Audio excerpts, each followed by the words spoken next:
কি এখনকার মতন খেয়েলি তখন পরে যাও দেখা যাবে। ওরে সুবহানাল্লাহ, দেখেন সাহাবায়ে কেরাম আনাস বিন মালিক রাদিয়াল্লাহু তাআলা আনহু বলেন, কোন মানুষ মদ পান করেছে, কোন মানুষের হাতে গিলাস আছে, কোন মানুষ টুটি পর্যন্ত তার চলে গেছে, যেমনই আল্লাহ রাব্বুল আলামিনের পক্ষ থেকে আয়াত এই যখন নবীজির এলানকার নেওয়ালা এলান করে দিলেন, ওরে সুবহানাল্লাহ, যার মুখে গেছে মুখ থেকে থুথু করে দিলেন, যার হয়তো পেটের ভিতরে কিংবা গলাতে আছে গলাতে আঙ্গুল দিয়ে তাকে উল্টি করে দিলেন, আর মদ পান করব না, শরাব পান করব না। আল্লাহ রাব্বুল আলামিন যখন হারাম করে দিয়েছেন, হারামি জিনিস কার ভিতরে আমি ঢোকাবো না। শুধু তা নয়, আনাস বিন মালিক রাদিয়াল্লাহু তাআলা আনহু বলেন, কোন মানুষ টোলে বানিয়ে রেখেছিল, কোন মানুষের কুপা বাড়িতে ছিল, কহরে গোলসিতে ছিল, যার বর্তমানে যেটা ছিল মাথাতে তুলে তাকে আপসে ভেঙ্গে সমস্ত মদকে ফেলে দেওয়া হলো, শরাবকে বইয়া দেওয়া হলো। আনাস বিন মালিক বলেন, আমার মনে হয় এত করে মদ বইয়া দেওয়া হলো কি মনে হয় মদিনার গলিতে গলিতে মনে হয় বন্যা হাজির হয়ে গেছে। এরকম ভাবে সাহাবায়ে কেরাম নবীজির কথা মানতেন। কিন্তু হায়রে আফসোসের কথা, আজকে আমরা মুসলমান কত লোককে দেখবেন, কত জালসাতে মৌলানারা ওয়াজ করেছেন, এই বিড়ি খেতে পাবেন না, বিড়ি খাওয়া হারাম, খাইনি খাওয়া হারাম, গুল করা হারাম, চালিয়ে ফেলে দিয়েছে। তখন একটু দিনই জাজবা এসেছে ভিতরে, তো হ্যাট হারাম তো খাবো না। এবার পরার দিন তখন হয়ে হ্যাট 10 টাকা দামের ফেলে দিয়েছি, 20 টাকা দামের ফেলে লাভ হবে না, চার কিছুদিন খেয়েলি, পরার দিনও কুড়িয়ে লেগেছে ওটাকেও বাড়িতে। এরকম লোক আছে ভাইরে। খার যাও, কামো দিকে যাব না। তো রসুল বললেন, আবু হুরায়রা, ওই চোর আজ রাত্র মাল চুরি করতে আসবে। সাহাবায়ে কেরাম সুবহানাল্লাহ, হযরত আবু হুরায়রা যখন শুনলেন ঠিক মালের কাছে বসে আছেন, চোর কিছু রাত হয়েছে আবার মাল চুরি করতে এসেছে, ধরা পড়ে গেছে। এবার বলছে, হারে ভাই, তুমি যে গত রাত্রে বলেছ আর আসবো না, আবার মাল চুরি করতে এসেছো, ব্যাপারটা কি? আবার ওরকম ভাবে কথা যে, ভাই রে, ছেলে মেয়েরা হয়তো না খেয়ে আছে বা বাড়িতে কষ্টতে আছে, বিপদে আছে, খানা নাই, ক্ষুধার কারণে আমি মাল চুরি করতে এসেছি, আর আসবো না। আসবে না তো? না তো না, ছেড়ে দিলেন। সকাল হয়েছে, নবীজি বললেন, আবু হুরায়রা, চোর কি আসেনি? নবীজির কথা শুনে হযরত আবু হুরায়রা রাদিয়াল্লাহু তাআলা বলছেন, নবীজি, চোর এসেছিল কিন্তু আজকে আমি ছেড়ে দিয়েছি।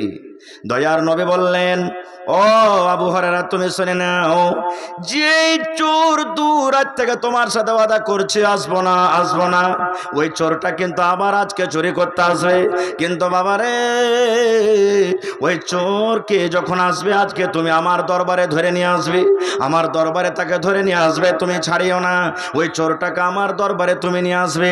ঠিক তৃতীয় রাত হযরত আবু হুরায়রা রাদিয়াল্লাহু তাআলা আনহু বলেন, আমি বসে আছি মালের কাছে, চোর হাজির হয়ে গেছে, আমি তাকে ধরে নিলাম। এবার আবু হুরায়রা বলেন, আমি বললাম, আল্লাহর বান্দা রে, 3 রাত থেকে তুমি আমার সাথে ওয়াদা করছো আসবো না, কিন্তু তুমি চুরি করতে আসছো, আজকে তোমাকে ছাড়া হবে না, আজকে আমাদের নবী মুহাম্মদ সাল্লাল্লাহু আলাইহি ওয়াসাল্লামের কাছে তোমাকে ধরে নিয়ে যাব, নবীর দরবারে তোমাকে আমি ধরে নিয়ে যাব, আজকে ছাড়বো না, তোমাকে ধরে নিয়ে যাব। যখন কথাটা বলা, চোর জ্ঞানী বুদ্ধিজীবী মানুষ এবার কি বলছে জানেন?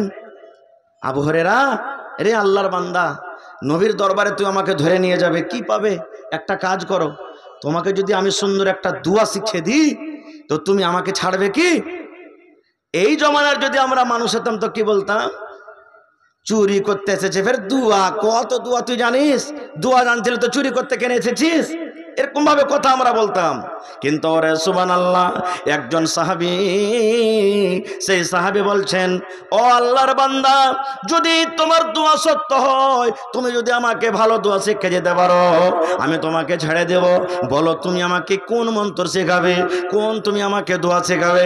এবার চোর বলতে লাগলেন, বলো, আউযু বিল্লাহি মিনাশ শাইতানির রাজিম, বিসমিল্লাহির রহমানির রহিম, আল্লাহু লা ইলাহা ইল্লাহু আল হাইয়ুল কাইয়ুম লা তাখুযুহু সিনাতুন ওয়ালা নাওম। এই করে করে গোটা শিখে দিলেন। এটার নাম কি? জোরে বলেন। আয়াতুল কুরসি। এটার নাম কি? আয়াতুল কুরসি, গোটা আয়াতুল কুরসি শিখিয়ে দিলেন। এবার যখন শেখা হয়ে গেল, এবার ওই চোর বলছে, এই আল্লাহর বান্দা, তোমাকে আমি আয়াতুল কুরসি শিখিয়ে দিলাম, তোমাকে আমি দোয়াটা শিখিয়ে দিলাম, কিন্তু তুমি আমাকে জিজ্ঞাসা করবে না এটার ফজিলত কি, এটা শিখে কি লাভ আছে, এই আয়াতুল কুরসি পড়ে কি পাবো, এর ফজিলত কি তুমি আমাকে জিজ্ঞাসা করবে না। এবার তখন আবু হুরায়রা বলেন, হ্যাঁ রে ভাই, আমাকে ফজিলতটা বয়ান করে দাও, এটা শিখে আমার কি লাভ আছে, শিখে আমি কি পাবো, তুমি একটু আমাকে বলে দাও। এবার ওই চোর বলতে লাগলো, আরে আল্লাহর বান্দা, নবীজির সাহাবী, নবীজি এই হাদিসটা শুধু তার জন্য খাস করে নিয়ে কিয়ামত পর্যন্ত যত লোক আসবেন সকলের জন্য। এবার চোর বলতে লাগলো কি, আল্লাহর বান্দারে, এশারের নামাজের পর যখন তুমি বিছানায় ঘুমাতে যাবে, তুমি বিছানায় ঘুমার আগে আগে, বালিশে মাথা দেওয়ার আগে আগে, চোখ দুটা বন্ধ হওয়ার আগে আগে যদি তুমি একবার আউযুবিল্লাহ বিসমিল্লাহ পড়ে আয়াতুল কুরসি তুমি পড়িতে পারো, যেমনই তোমার পড়া হবে আল্লাহ রাব্বুল আমিন তোমার বাড়িতে একটা পহরাদার দিয়ে দিবেন। পহরাদারটা কে? ওরে সুবহানাল্লাহ, বর্ডার থেকে কোনো পহরাদার আসবে না। কে পহরাদার আসবে? কোনো থানা থেকে আসবে না, ডিস্ট্রিক্ট থেকে কোনো আসবে না। বন্ধুরে আমার, যিনি আহকামুল হাকিমিন, যিনি আমাদের খালিক আল্লাহ তাআলা নিজে একটা ফেরেশতাকে আপনার বাড়িতে পাঠিয়ে দিবেন। ওই ফেরেশতা এসে কি করবেন?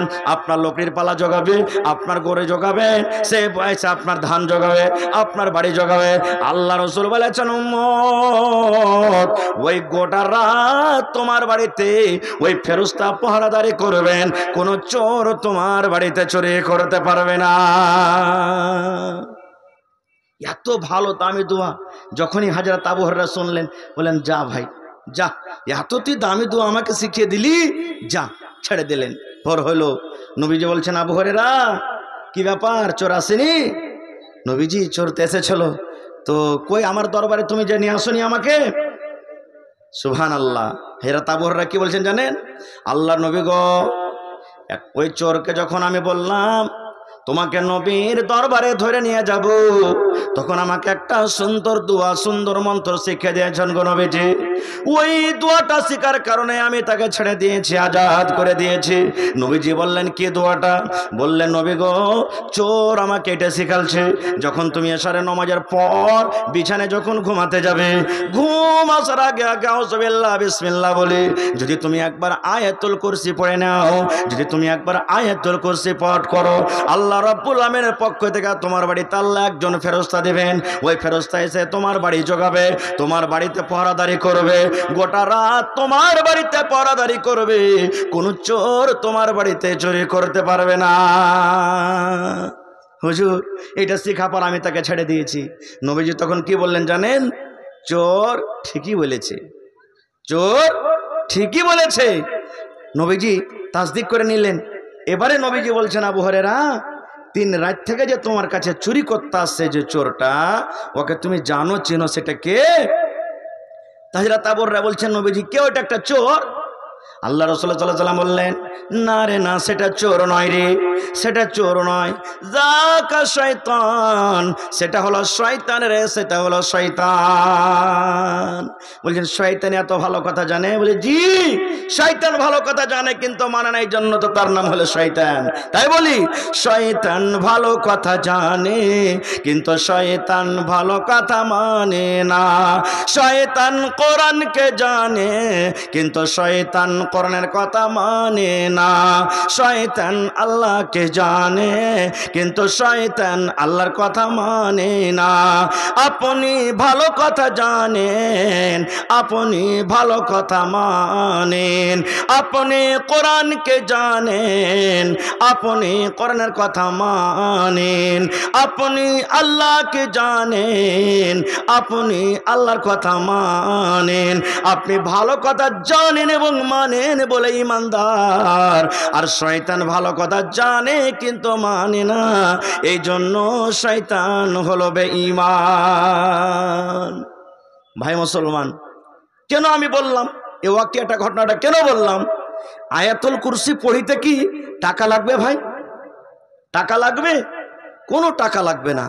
দ্বিতীয় কথা বলার উদ্দেশ্য হলো এই, আপনারা সকলেই পড়েছেন, জানছেন, শুনেছেন যে শয়তান একটা মাত্র সামান্য একটা আল্লাহ তাবারক ওয়া তাআলার কথা না মানার কারণে তার নাম শয়তান হয়েছে।